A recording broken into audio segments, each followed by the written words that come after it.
Krishna. Jaya Radha Madhava Kunja Bihari.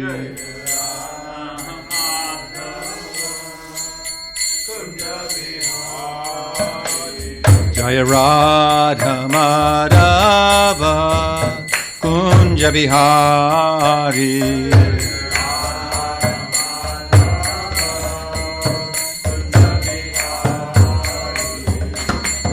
Radha Madhava Kunja Bihari.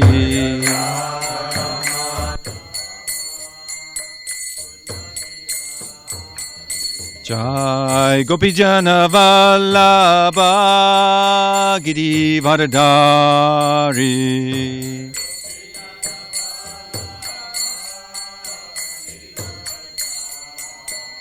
Jai Gopijana Vallabha Giri Varadari.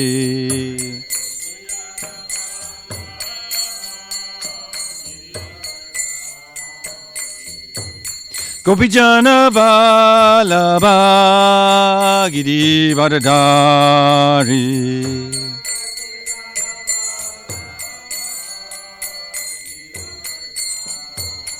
Yasodanandana Brajajana Ranjana.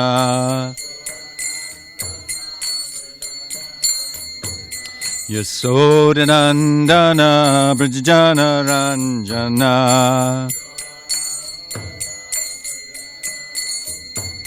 Yasodanandana Brajajana Ranjana.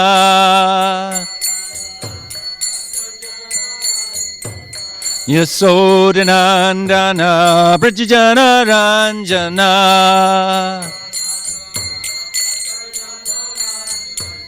Yamuna Tira Vanachari.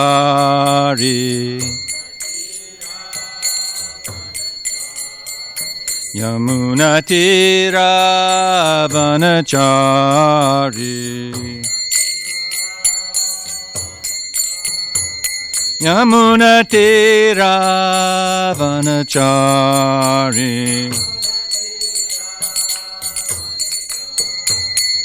Jaya Radha Madhava Kunja Bihari. Radha Madhava. Jaya Radha Madhava Kunja Bihari.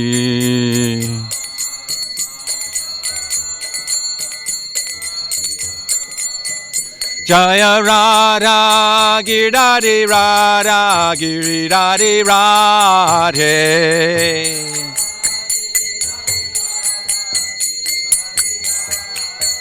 Jaya Radha Giridhari Radha Giridhari Radhe.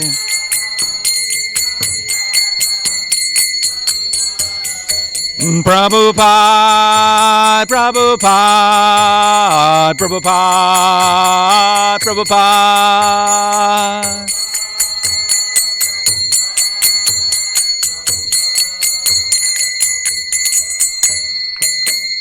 Srila Prabhupada ki.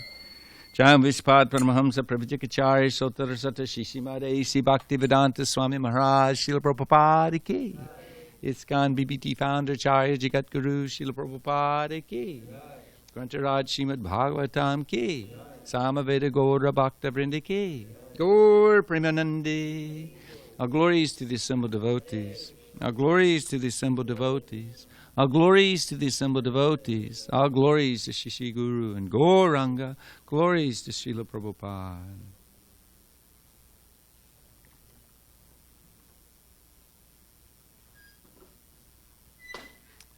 We're getting to hear from Srimad Bhagavatam, 4th Canto, Chapter 25, the characteristics of King Puranjan, text number 40. Om Namo Bhagavate Vasudevaya.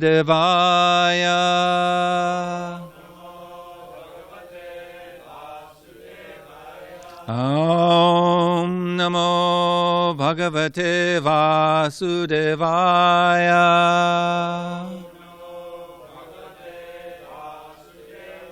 Om Namo Bhagavate Vasudevaya.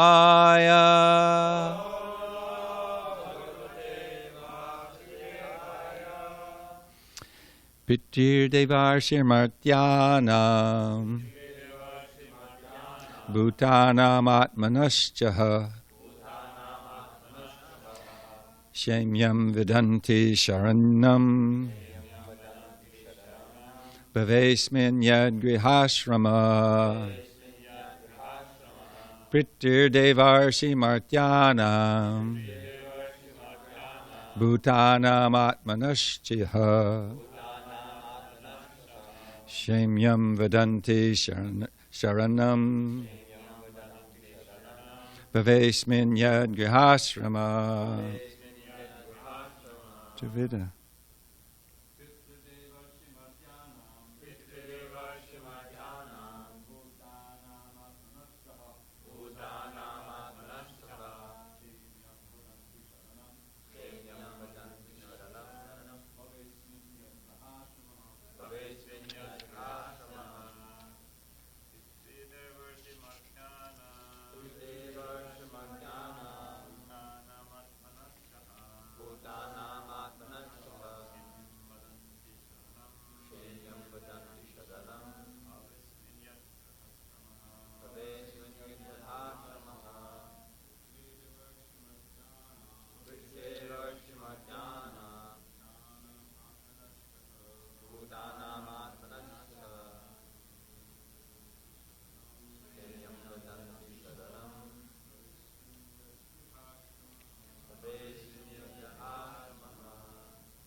Who's next?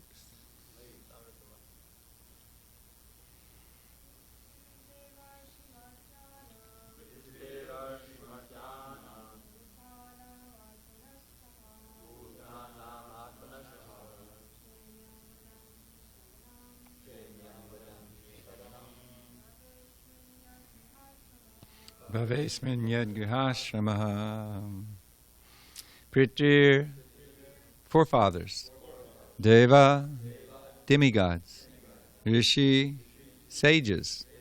Martyanam, of humanity in general. Bhutanam, of the infinite living entities.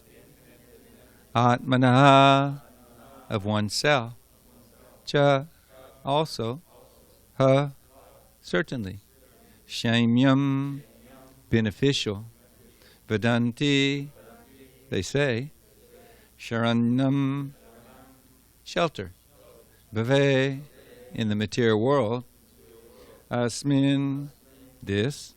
Yet, that which. Griha ashrama, householder life. Translation, purport by His Divine Grace A.C. Bhaktivedanta Swami Srila Prabhupada. The woman continued, according to authorities, the householder life is pleasing not only to oneself, but to all the forefathers, demigods, great sages, saintly persons, and everyone else. A householder life is thus beneficial. According to the Vedic system, when one is born in this material world, he has many obligations. He has obligations to the demigods of the sun and moon, King Indra, Varuna, etc., because they're supplying the necessities of life. We receive heat, light, water, and all other natural amenities through the mercy of the demigods. We're also indebted to our forefathers who have given us these bodies, paternal property, intelligence, society, friendship, and love. Similarly, we're indebted to the general public for politics and sociology. We're also indebted to lower animals such as horses, cows, asses, dogs, and cats. In this way, as soon as one is born in this material world as a human being, he has so many obligations and is bound to repay all these obligations. If he does not repay them, he's further entangled in the process of birth and death. The Griyamedi, however, who is overly addicted to material things, does not know that if he simply takes shelter at the lotus feet of Mukunda, he's immediately freed from all obligations to others. Unfortunately, a Griyamedi does not have any interest in Krishna consciousness. Prahlad Maharaj says, Bhagavatam 7.530, Matirna Krishna parata satova mito pipadyeta griha vratanam. A Griyavrata is the same as a Griyamedi. One who takes sex life to be supreme finds action in Krishna consciousness confusing, either due to his own personal consideration or due to his having taken instructions from others or conferring with them. He becomes addicted to sexual indulgence and cannot act in Krishna consciousness. Srila Prabhupada ki. Could we please pray together asking for some mercy to descend? Om Jnana-timirandasya Ginanjana Salakaya Chakshurn Militam Yena Tasmai Sri Gurave Namaha Sri Chaitanya Manobhishtam Stapitam Yena Bhutale Swayam Rupa Kadamayam Dadati Swapadandikam Vandeham Sri Guru Sita Padakamalam Sri Gurun Vaishnavamscha Sri Rupam Sagrajatam Sahagana Raganatan Vitam Tam Sajivam Sadvaitam Savadutam Parijana Saitam Krishna Chaitanya Devam Sri Radha Krishna Padam Sahagana Lalita Shiva Shakan Vitamscha. Hey Krishna Karuna Sindhu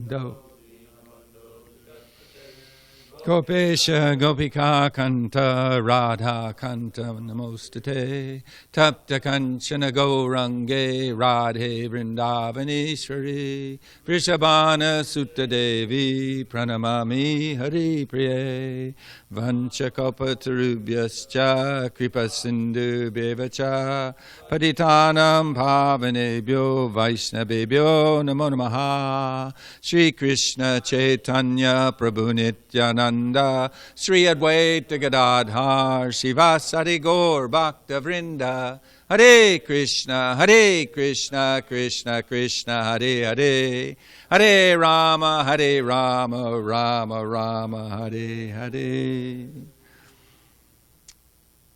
So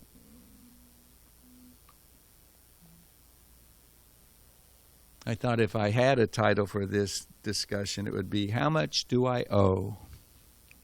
What's the damage? So we don't have a clue, born outside of the Vedic culture, of the extent of our obligations and debts to others. Don't have a clue. Everybody's wanting to be free. Everybody, I won't say everybody, some people these days are like rankling against, the fact that there was slavery in this country previously and racism sometimes in the past and presently. And they want to be, they want it all gone away with. Imagine a world without whatever the song goes. Everybody's peaceful, loving, no borders, no hate, no religion. Oh, we get to the root of it. That's the problem. In Vedic culture, God has given us an instruction manual, many of them, how to live life peacefully, prosperously, and in fact, end up the cycle of birth and death, where one can become liberated after this life if you just follow the simple instructions. We say simple. Actually, it's pretty complicated for us two-legged animals born in Western culture, addicted to sinful activities and the bodily concept of life. It seems pretty dang complicated. You're asking for an awful lot, my Lord.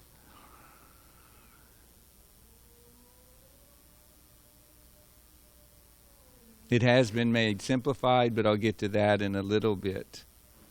So they're wanting to be free, but nobody's free. It's like, we think we won the War of Independence, 17, whatever it was, from England. People don't realize actually the British got us in the end because we were indebted to them, and they got us, owing them money.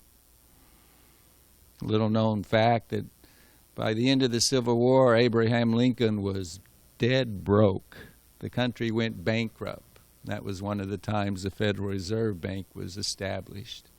So you and I, whether you believe it or not, are aware of it. With your little Social Security card, you owe 330 million of the national debt that's owed to the Federal Reserve bankers. You owe a lot. We don't even think about it, but they take it from us in terms of taxes, fees, fines, imprisonment for slave labor, for profit, etc., etc. It's not a pretty world. But the fact of the matter is we're always indebted. You always have to be under somebody. You're always going to be subordinate to somebody. In fact, the fact of the matter is, that was redundant, but in fact, we're always a slave. We're either a slave to material nature through the agency of our mind and senses, the desire to exploit this material nature and enjoy at the cost of who gives a dang? Your pleasure, your existence, the balance of ecology, etc., etc. Who cares? So you're a slave of the Maya, or you can voluntarily offer your service attitude to Krishna and become his servant. A devotee has no problem expressing that I'm a slave or servant of my spiritual master and the Lord. In fact, he takes pride in it. That's what the dog collar's about. Some of these people in San Francisco, when I live there, they wear these big leather collars with the big studs on it. It means something entirely different. They consider themselves a dog or servant, will do anything that the other person tells them to do. But that's the path of pain and suffering. Krishna doesn't want us to suffer. He wants us to come home back to Godhead. And as a result, he gives us the Vedic scriptures, the instruction manuals. I found that purport that I was looking for yesterday, or thinking of yesterday. See if it doesn't have some relevance to the discussion of Pravritti Marg, Nivritti Marg, and the obligations we owe described in today's verse. It's from Bhagavad Gita 640, where the Supreme Personality of Godhead said, O son of Pratha, transcendentalist engaged in auspicious activities does not meet with destruction either in this world or in the spiritual world. One who does good, my friend, is never overcome by evil. Srila Prabhupada in the second part of the purport says, this purport may be understood as follows. Humanity may be divided into two sections, namely the regulated and the non-regulated. Those who are engaged simply in bestial sense gratification without knowledge of their next life or spiritual salvation belong to the non-regulated section. Matirna Krishna. They don't have a clue that life is meant for serving Krishna. So, of course, they engage in bestial sense gratification. What else is there? And those who follow the principles of prescribed duties in the scriptures are classified among the regulated section. The non-regulated section, both civilized and non-civilized, educated and non-educated, strong and weak, are full of animal propensities. Doesn't matter how fine they're dandied up, $5,000 suit, handmade, hand-stitched, etc., most expensive watch, driving the quarter of $1 million car to the event, etc., etc. Doesn't matter how educated or civilized they may appear, if their goal in life is simply to enjoy the senses, they're full of animal propensities. Their activities are never auspicious because while enjoying the animal propensities of eating, sleeping, defending, and mating, they perpetually remain in material existence, which is always miserable.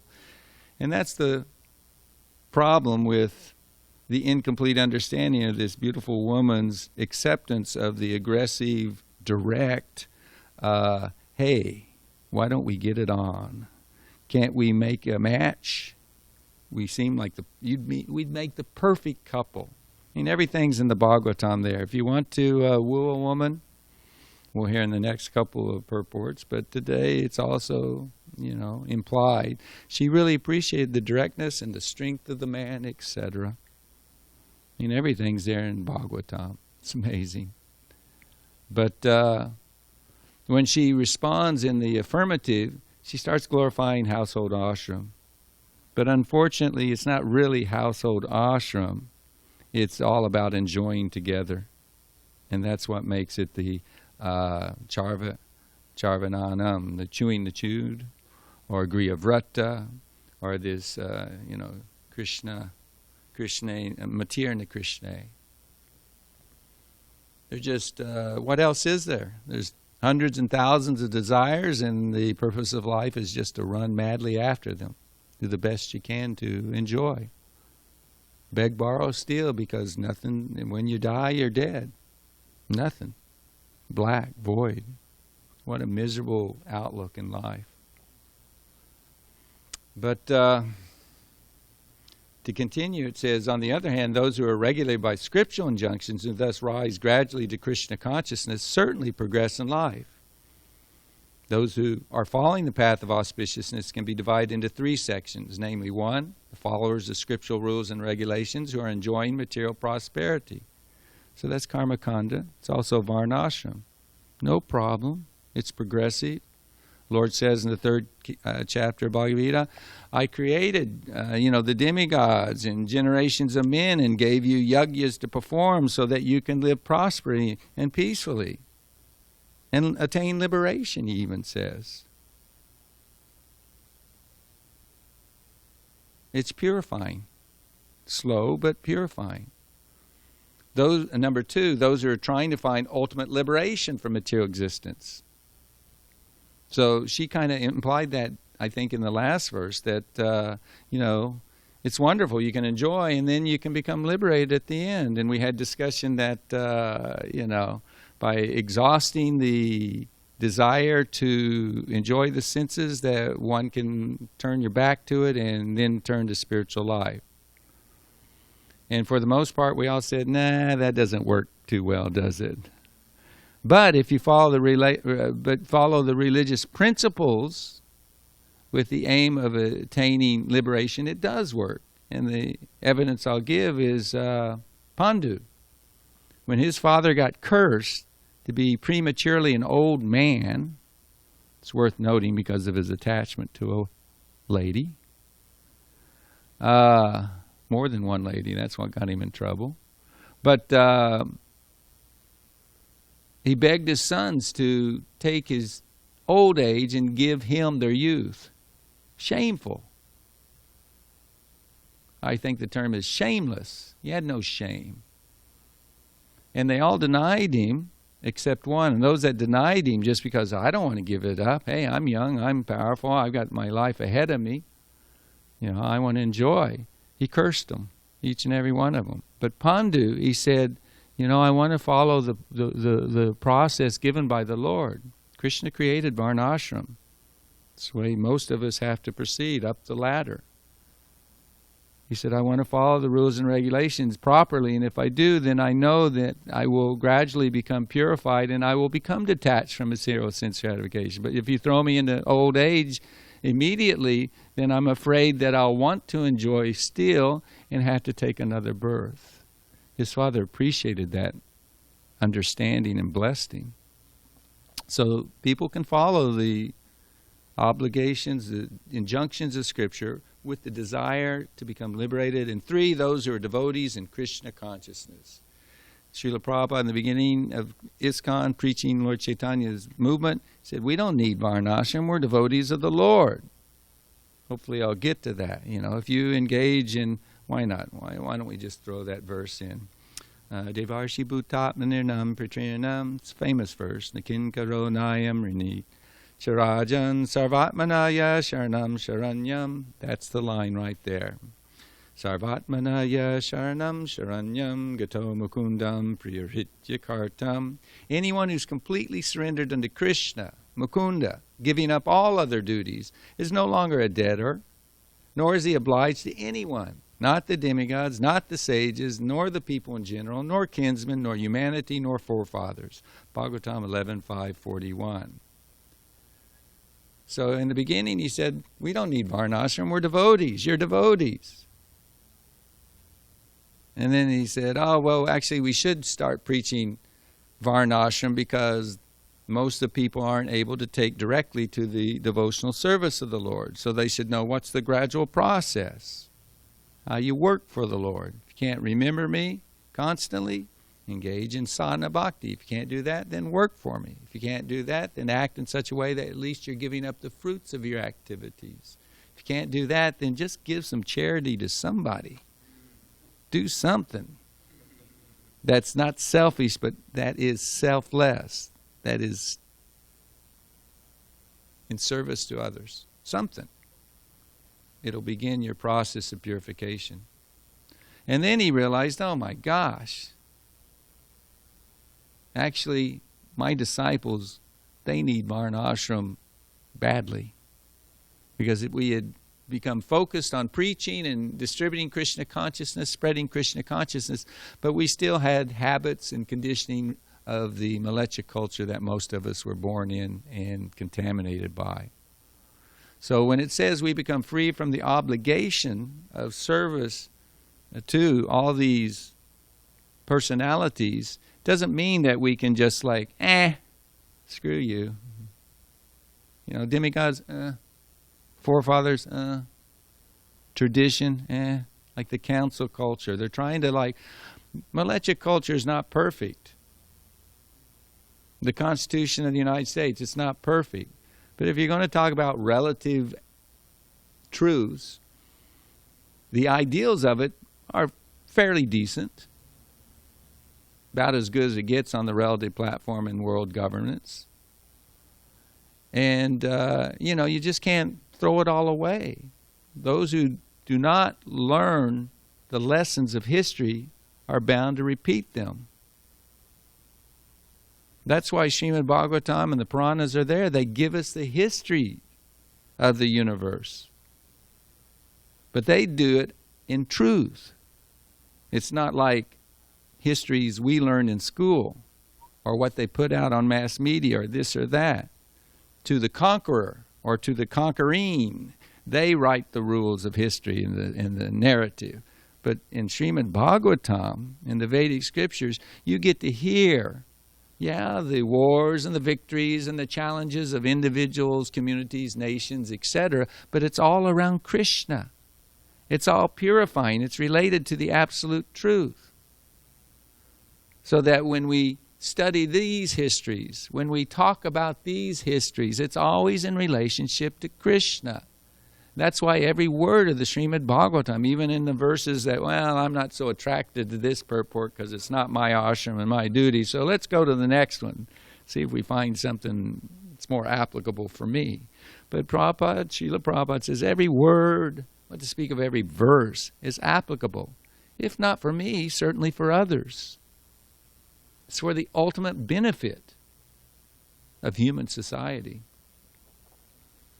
So we can't be, the Sri Sampradaya, they say you're on their style of procession, Rath Yatra as it were, carrying the deities on a palanquin or what have you, and it starts to rain, they'll go, and if there's a shelter of an awning or a temple entrance of a demigod, they'll put the Lord in there, but they won't even step under the awning out of the rain because they put the demigods at arm's distance, and I'm not going to offer respect.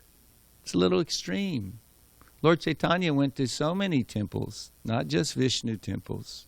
Very few Krishna temples in the south. He went to Shiva, he went to Durga, he went to different demigods. Because he knows they're servants, his servants. And we as his devotees, we follow his footsteps. We offer respect to the servants of the Lord. I mean, my goodness, heat and light, sunshine, Surya Narayan, Chandra, the moon, Soma, the moon god, giving nourishment to all the vegetables. Water, when there's drought, when these fires are raging like anything in California. And then the rain comes. I saw this picture of the firemen dancing in glee. Oh, thank you, Lord. Because the rains can put out the forest fires so much more expediently and efficiently than they can with their bucket brigades or their helicopters of fire retardants, etc. We're dependent on the rains. And even though man is so arrogant, the chemtrails you used to see a ton of, the denial in the beginning, and then the Air Force general coming out and saying, actually, we're trying to engineer weather. We're trying to make it better. Anytime you hear somebody say, we're trying to make better material nature, do a better job than God did, you can expect it to be the solution worse than the problem. We're dependent on that rain. Dependent on so many things from the demigods. I've mentioned the forefathers giving tradition. Arjuna, he talked about, man, if I kill my superiors, then there goes the tradition. Then what happens to society? What happens to the civilization? It goes to hell. I mean, without laws, there will always be somebody stepping in who is strong and mighty. And if it's not the agreed upon government in modern day society or a pious king who's understood to be a representative of God, then it'll be thieves. It'll be warlords. Lawlessness, we see some of it today. It's not a pretty picture. It may sound cool, anarchy. It may sound cool, let me do what I do and you do what you do, But without the threat of laws, Bhagavatam says immediately the bad guys enter in. And that's from King Venu. And the Brahmins took him out because he was, the final straw was he said, I'm God, worship me. They could tolerate his arrogance, they could tolerate his abuse of power, etc. But when he said, I'm God, and that's what he started pushing, they took him out as a service to humanity. But because there wasn't a king to replace him, then what happened? All the thieves came in, and there was great trouble and disturbance for society. So they had to have a ruler. I think that's where, isn't it, Prithu and his better half? What's her name? Shatarupa? Archie? Prithu and Archie. Shaktivesh avatars of the Lord. They came and they rectified things. The sages, oh my gosh, tomorrow's the appearance day of Jiva Goswami. I mean, young devotees, you may not know about this great heritage we have, but Jiva Goswami, oh my gosh, what a wonderful Vaishnava, servant of Rupa and Sanatan Goswamis and Lord Chaitanya. Our Vyasadeva compiled the Srimad Bhagavatam, all the Vedic literatures. Narada Muni, we're hearing his teachings right here as Vyasadeva shares it with us. And Srila Prabhupada says by hearing their instructions, we're associating with them. And it's only by association with pure devotees that you actually become qualified to transcend Varnashram. If you don't have that association, you're not going to develop the two prerequisites to become detestful of sense gratification, to finally to be finished with it. We were talking about renunciation and detachment, right, previously. Renunciation or even knowledge in and of themselves are in the sattva gun. Bhakti, which allows one to transcend varnashram or any rules and regulations of this world. What is it? Nice trigunya. What is it? Krishna says these deal with the three modes of material nature, Arjuna. You should rise above it. The only way you rise above it is by engaging in unalloyed bhakti. Because bhakti is under the direct supervision of Srimati Radharani and the internal pleasure potency of the Lord. Gyan and renunciation or detachment outside of bhakti, they're not necessary. They don't give you that which will please the Lord. He wants bhakti.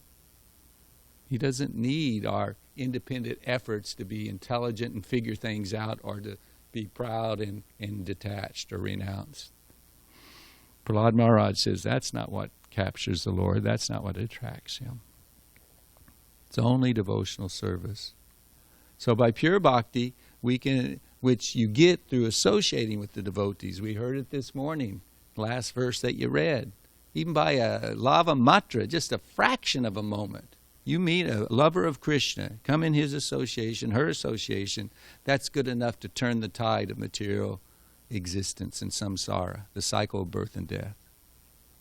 You have to have the mercy of, and then do what?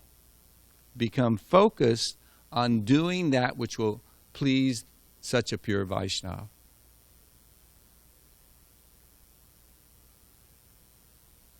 If we want to become free from our debts, the example is given there in the Srimad Bhagavatam. Don't water the leaves, the branches, the twigs, the flowers, the fruit. Go right to the source, to the root. And then the water will be spread throughout the entire plant, tree, what have you. Or the second half of the verse in the 4th canto is, if you want to nourish the limbs of the body, then you feed the stomach. Then it's distributed throughout. Not that you try to stick it in your ears or rub it on your hands or elsewhere. There's a process.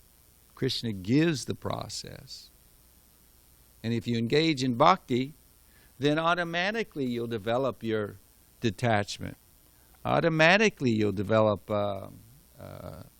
knowledge. What is that? Vasudeva Bhagavati. How's it go?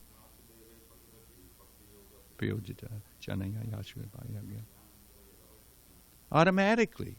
It's a gift from Krishna.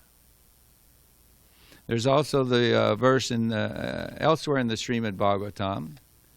It's the famous verse from the 11th canto, that the pleasure of eating is the same as the bhakti, your devotion, your love and affection you offer unto Krishna. And when you offer your love to Him and you begin to attract Him and capture Him, then He manifests Himself to you. Your direct experience of the Supreme Lord is like nourishment from eating, or as we would say, honoring prasadam. And then the detachment that is praiseworthy, that is respectable, that we all look up to when you actually see someone who is devoted to the Lord and automatically has no interest in anything else but the service of the Lord. That's compared to the relief of hunger, or the full, your stomach becomes full. Oh, doesn't matter what you offer them. At a certain point at the feast, it's like, that's it. I'm done. I admit defeat.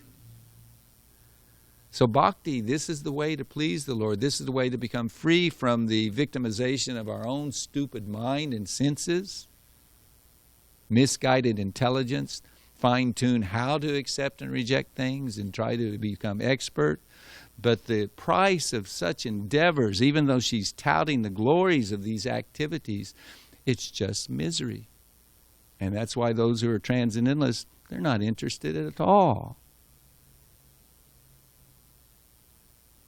Anything that's temporary, why would I, an eternal person, be interested in it? It's just like scratching an itch,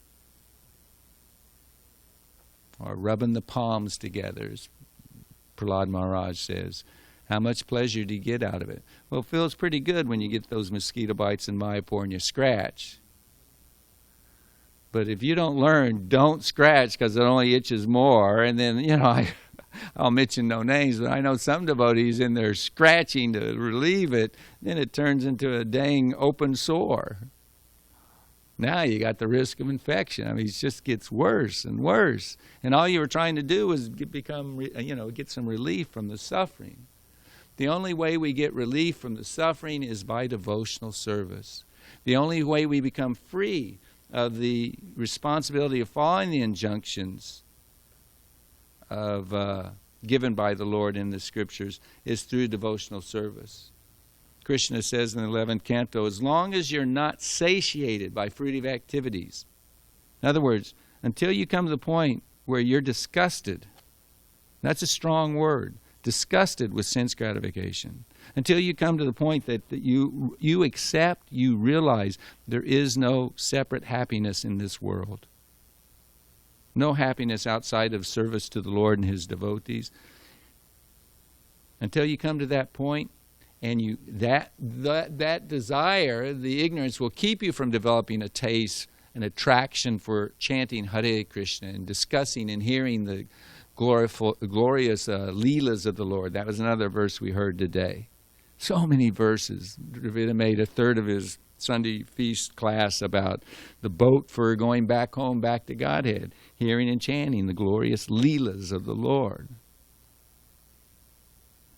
Sense gratification, as you quoted, Bhogaishvara Prasaktanam, keeps us from developing the taste. The lower modes keep us from developing the taste. It's amazing. If we don't develop the desire to push the envelope, if we don't develop or get the assistance of others to encourage us to break out of the comfort zone of doing what we always do, day in, day out.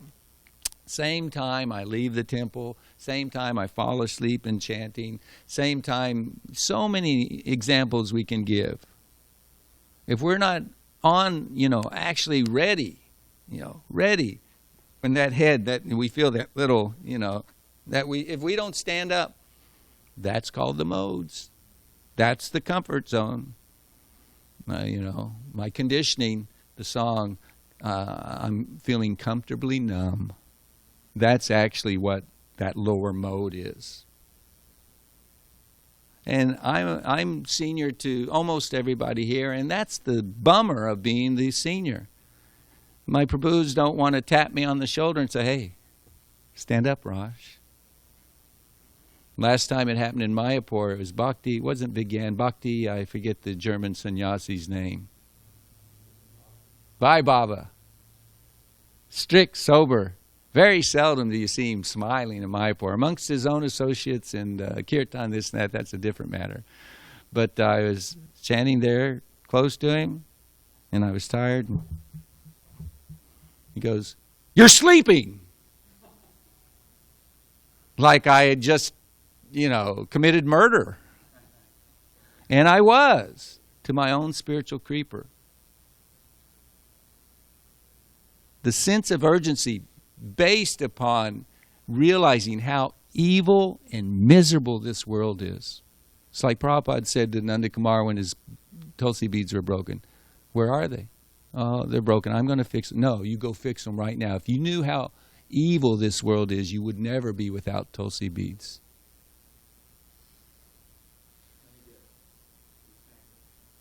Huh? Oh, yeah, of course. I immediately stood up. And to this day, I remember that. That's something I try to set an example of. You won't see me nodding very much. If you do, come and call me a hypocrite. But that's one thing. How we had to push. The 16 rounds is a minimum. We're trying to get a taste, and that's the second part of this verse by Lord Krishna. As long as you're not done with sense gratification and have not awakened a taste for bhakti by hearing and chanting, then you have to follow these rules of the Vedic scriptures. You have to. And he also says that these scriptures, these instructions, the injunctions, they're mine. I gave them. This is from 11th canto also. One who violates them is disobeying me and my desire, my will. Although he may claim to be my devotee, actually he's not a Vaishnava. Those are the words of Krishna.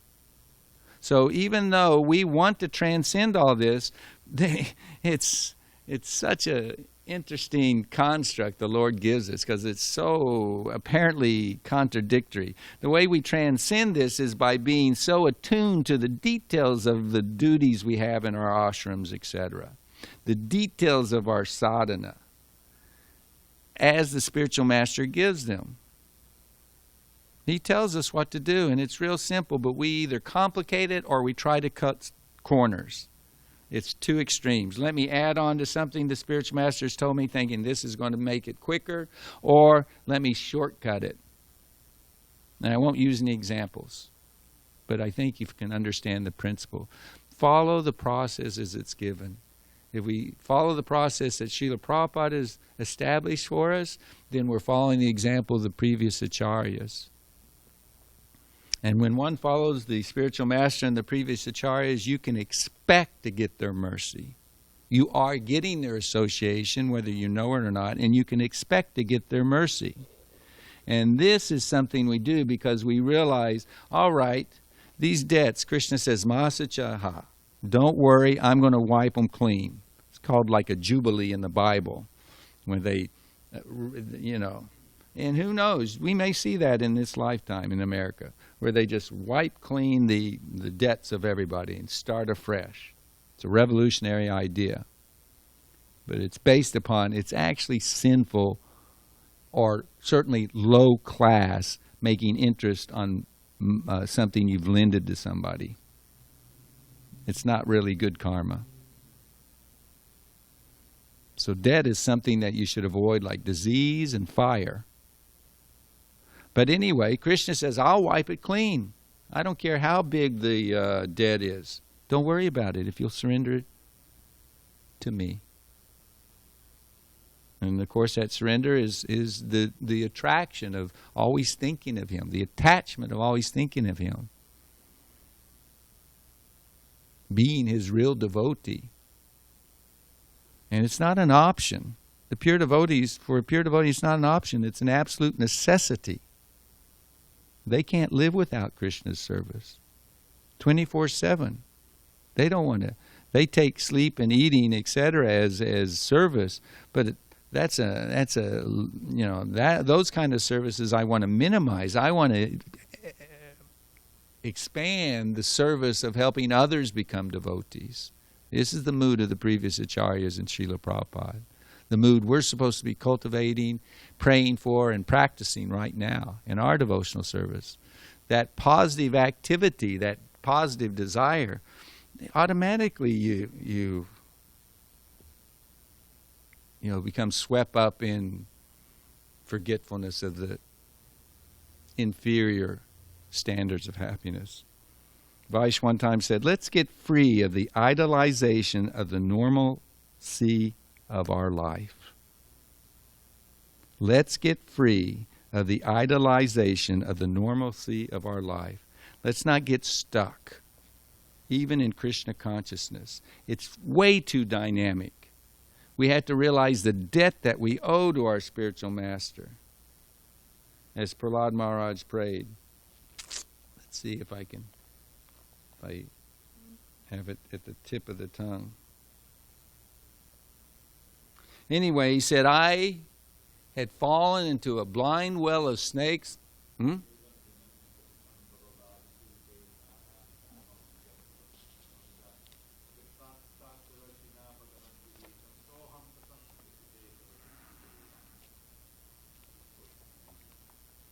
That's all right. Said because I was following the general populace. So basically we're going with the flow. The general populace. I fell into a blind well full of poisonous snakes. But by your mercy, your pure devotee Narada Muni came and he grabbed me and he's delivered me. Please don't ask anything of me other than let me surrender to and engage in the service of my spiritual master. That one pointed focus on service to Guru, which expands into everything, that's the secret right there. Because without the mercy of the spiritual master, Yasha Bhagavat Prasado, Yasha Prasada Nagati Katavi. By his mercy you'll get Krishna's mercy, or Yasha Devi Para Bhaktir. Or Guru Krishna Prasade Bhai. First Guru's mercy, absolutely necessary. Then comes Krishna's mercy. Srila Prabhupada, when he was asked by Mukunda, who will replace you when you leave? Who will guide us? And it was like a lightning bolt to his heart, because relationship with the spiritual master should be intimate and friendly, while simultaneously always, how would you say, surrendered and respectful.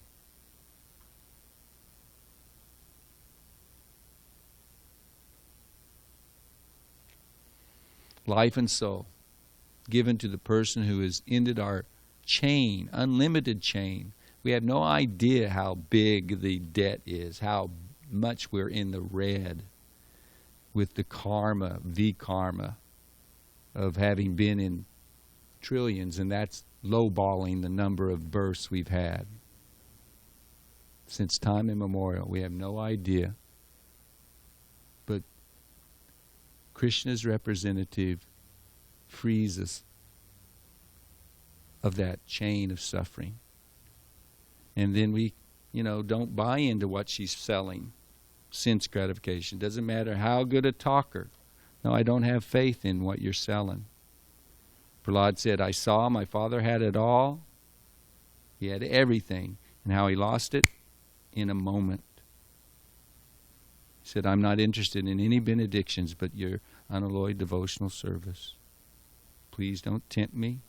I'm low-born, of demoniac mentality and family. If you tempt me like that, what is that? How could you do that?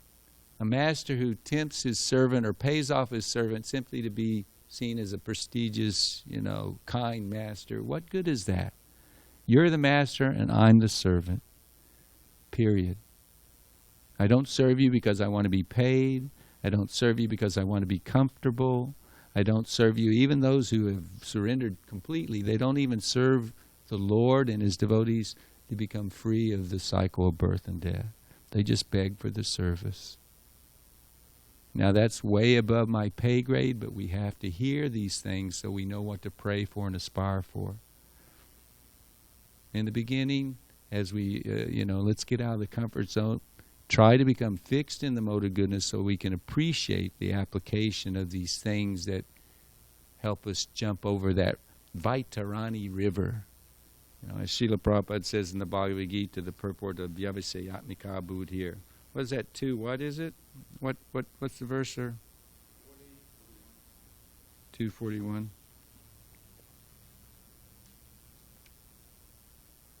Yeah. Srila Prabhupada said, the whole process, however, depends on perfect knowledge of the soul beyond the conception of the body, not theoretically but practically, when there's no longer a chance or sense gratification manifested in fruitive activities. One who's not firmly fixed in mind is diverted by various types of fruitive acts. So that's why we attend Bhagavatam and hopefully attentively every day, because this is one of the fast tracks to Krishna Prem. This is one of the fast tracks, chanting japa in the morning, worshiping the deities, associating with devotees. Everyone who walks into this temple feels the sanctity of Vadam. This is the Lord's house, the Lord's home. That's why the devotees are feeling so much separation, because it's not like what it's outside. You're in the presence of the Lord here. All these 5 items, Prabhupada calls them sometimes the 9 processes, different yagyas. By the performance of this yagya, you'll become peaceful, prosperous, and at the end of life, come back to me. So, I think enough said on that. Today is Ekadashi. It's Vamana Ekadashi. In the retelling of it, when Krishna told the story to Yudhisthira, what about this Ekadashi in the light fortnight of month of Bhadra? He told him of the pastime that we'll hear tomorrow, Bali Maharaj, defeating Indra, upsetting the natural balance of the universe, and accepting the prayers of the demigods to appear as Vamana, to steal back the kingdom, and in the process showing the world how exalted a pure Vaishnava Bali Maharaj was, a Mahajan. He gave everything, body, mind, everything, possessions, to the Lord. And he's glorified as such. And he pleased the Lord so much that the Lord agreed to be his doorkeeper, to protect him, to protect his kingdom. And then, because he wanted to be king of heaven, when our Indra passes away, Bali Maharaj steps up into his next service. You wanted it. Here you go. He becomes the next Indra. Little footnote, be careful what we wish for. Bhakti will give it to us. Have faith in the potency of bhakti. We need nothing else but service to Guru, Vaishnavas, and Krishna. It delivers everything. Yay, prasadi, sarva, ash, whatever you want. Questions or comments or anything one found that resonates or is relevant to you? Please.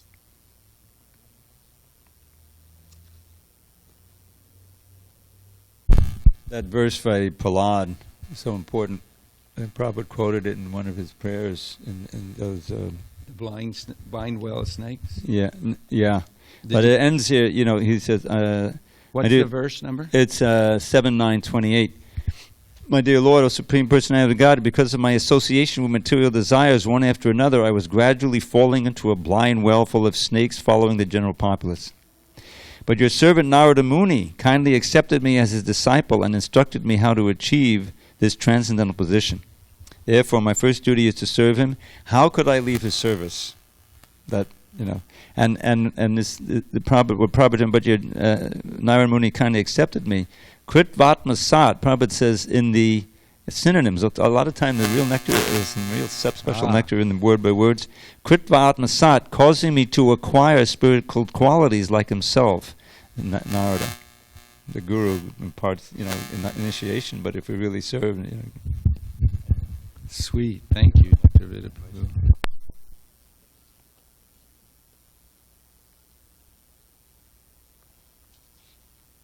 Anybody else find anything of interest or value?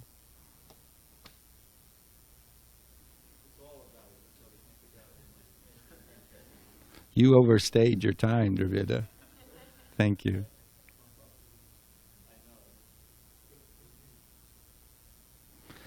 Then it is a half-day fast. We'll get to glorify Vamana Dev tomorrow, 5th incarnation of the Dasa Avatar, and hopefully Jiva Goswami.